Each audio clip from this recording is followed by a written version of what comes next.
मैं हूं उमर दराज गोंदल। बहुत बड़ी खबरें इस्लामाबाद से, और इस्लामाबाद में सब अच्छा नहीं है उसकी खबर आपके लिए लेके आए हैं। मैंने आपको आज सुबह सवेरे एक इस्तीफे के मुतालिक इशारों के नायों में बताया था, और खबर हम लेके आए थे, आपको बताया था कि इलेक्शन कमीशन ऑफ पाकिस्तान के अंदर जो इलेक्शन कमीशन ने पाकिस्तान तहरीक इंसाफ के खिलाफ रिपोर्ट जमा कराई है उसके ऊपर सेक्रेटरी इलेक्शन कमीशन के दस्तखत नहीं है। अब इसका क्या मतलब है कि सेक्रेटरी इलेक्शन कमीशन ने इस्तीफा दे दिया है? क्या मीडिया से उसको छुपाया जा रहा है? तब तक पाकिस्तान के मीडिया के अंदर ये खबर कहीं पे भी आपको दिखाई नहीं दे रही थी, और मैंने आपको सुबह 11 बजे इस इस्तीफे के मुतालिक बता दिया था कि इस्तीफा हो गया है। अब सुन लीजिए जरा, आज 7 जनवरी है। आज से 1 महीना 1 दिन के बाद, यानी 1 महीने के बाद 1 दिन वाले दिन तो इलेक्शन हो रहा है, एग्जैक्ट 1 महीने के बाद पाकिस्तान के अंदर इलेक्शन होने जा रहा है। और राइट नाउ तस्दीक हो गई है कि जनाबे आली जो इस वक्त secretary election commission Umar Hamid Khan है, उन्होंने एग्जैक्ट 1 महीना पहले इस्तीफा दे दिया है। और अब इसको तमाम पाकिस्तान का मीडिया जो है इस खबर को रिपोर्ट कर रहा है, जो हमने आपको सुबह सवेरे दी। इलेक्शन कमीशन ये कह रहा है कि वो इस वक्त बीमार हैं, वो अस्पताल में जेर इलाज हैं, 1 हफ्ते से वो छुट्टी के ऊपर हैं, उनको चेस्ट इन्फेक्शन है। हाँ, इलेक्शन कमीशन ये जरूर मान रहा है कि secretary election commission Umar Hamid के ना होने की वजह से इलेक्शन कमीशन का जो काम है वो डिस्टर्ब हो रहा है। अगर काम डिस्टर्ब हो रहा है तो उससे होना क्या है, जरा मैं आपको वो भी बता देता हूं। फिर होगा क्या, बहाना बना के सुप्रीम कोर्ट ऑफ पाकिस्तान के सामने ये प्लान रखा जाएगा कि देखिए जनाब, हमारी तैयारी नहीं है या हम ये कर नहीं सकते, तो इलेक्शन वाला तो काम शुरू हो गया है। और इसके ऊपर अब सियासी जमातें क्या रद्देमल देती हैं, या वो जो सेनेट की करारदाद थी और सेनेट की करारदाद के बाद अब ये जो इस्तीफा है इसको कैसे जोड़ेंगे। लेकिन खबर इससे कुछ एक और बड़ी खबर है।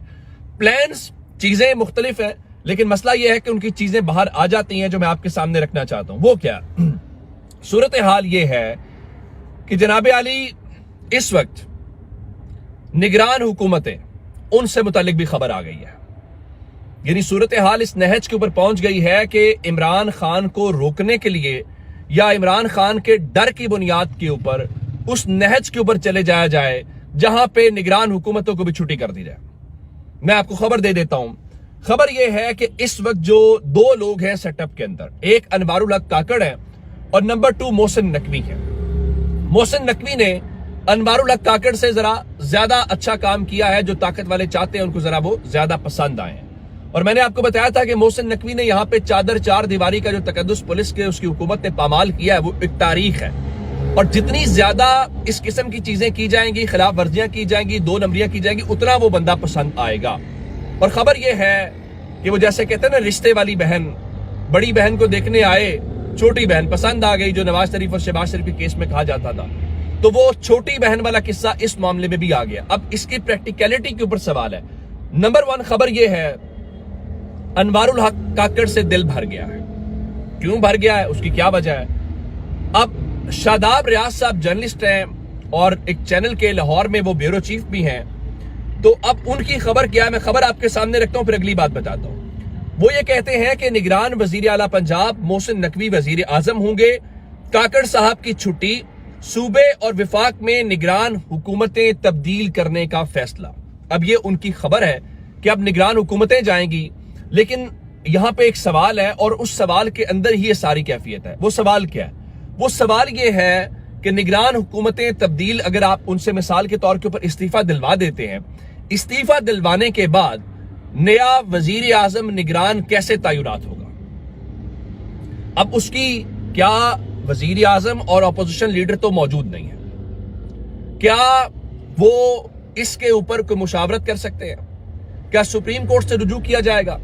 लेकिन मुझे खदशा यह है कि जहां पे हम ये सवाल उठा रहे हैं प्रैक्टिकलिटी का कि ये कैसे होगा, एक हालिया मिसाल मैं आपको दे देता हूं जो मौजूद है, जिससे लगता है कि तमाशा लगाया जा सकता है।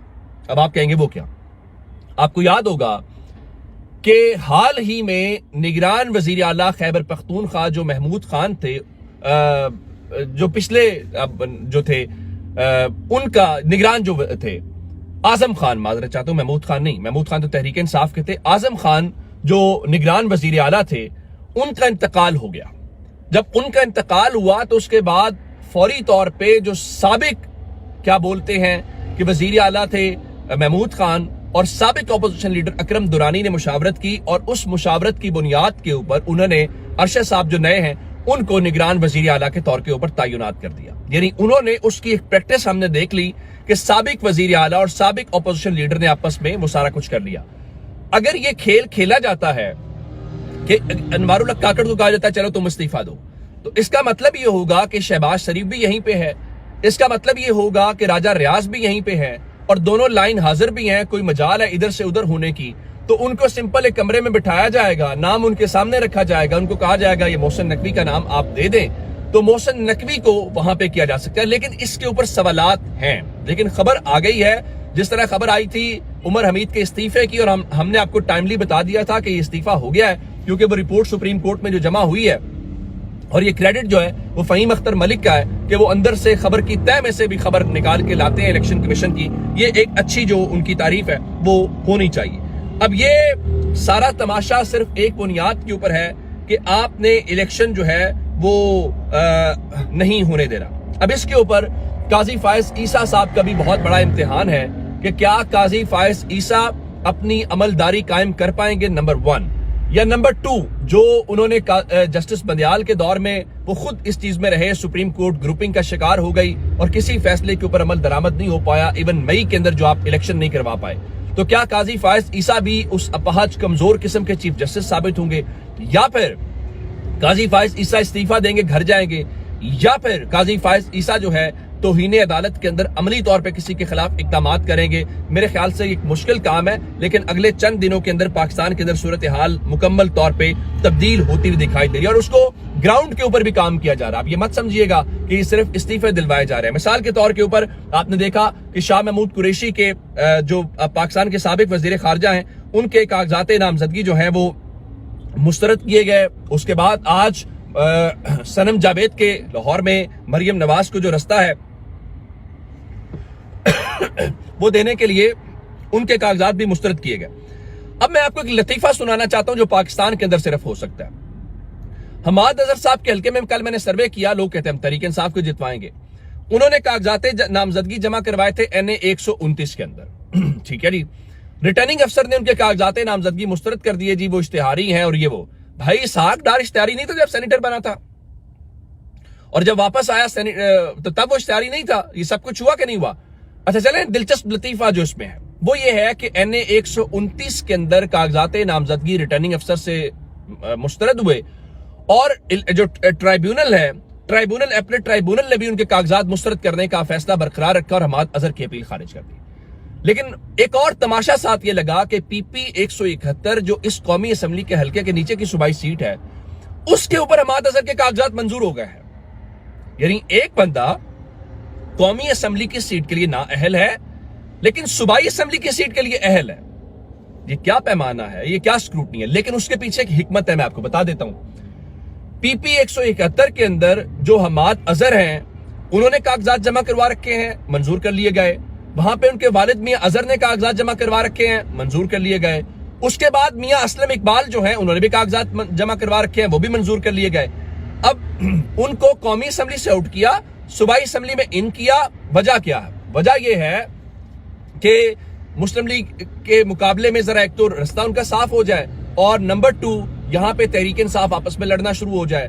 जाहिर है कि मियां असलम इकबाल की एक स्टैंडिंग है, उनकी कुर्बानियां हैं, और हमाद अजहर भी एक बड़े अरसे से इमरान खान उनको पसंद करते हैं। तो अब इससे अंदाजा करें। और फिर एक और मामला देखें, जहां जहां तहरीक इंसाफ जीती हुई थी आखिरी इलेक्शन में, उन जगहों के ऊपर ये सारे तमाशे लगाए जा सकते हैं। क्या कुरैशी साहब आखिरी इलेक्शन में सीट नहीं जीते हुए थे? जीते हुए थे, उनको निकाल दिया गया।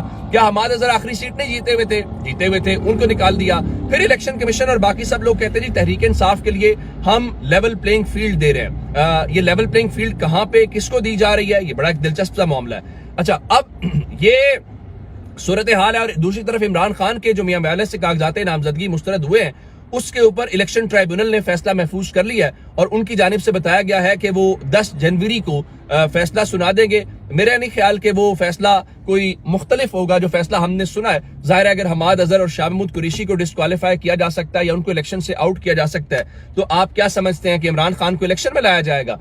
ये अलग बात है कि बिलावल जरदारी बड़ी मुख्तलिफ बात कर रहे हैं। बिलावल जरदारी ये कहते हैं कि या तो दोनों ही अहल होंगे या दोनों ही नाअहल होंगे, क्योंकि अब इस वक्त जो है क्या कहते हैं कि दोनों को एक ही वक्त में करना मुश्किल हो जाएगा कि एक को आप नाअहल रखें, एक को अहल रखें। तो ये तो आपके ऊपर बड़े बुनियादी सवाल है। कुछ कागजात जो है वो मंजूर भी हुए हैं, जिसमें अली मोहम्मद खान की जो अपील है उसको मंजूर कर लिया गया है और उनके कागजात जो हैं यहाँ पे उनको इलेक्शन लड़ने का अहल करार दिया गया है।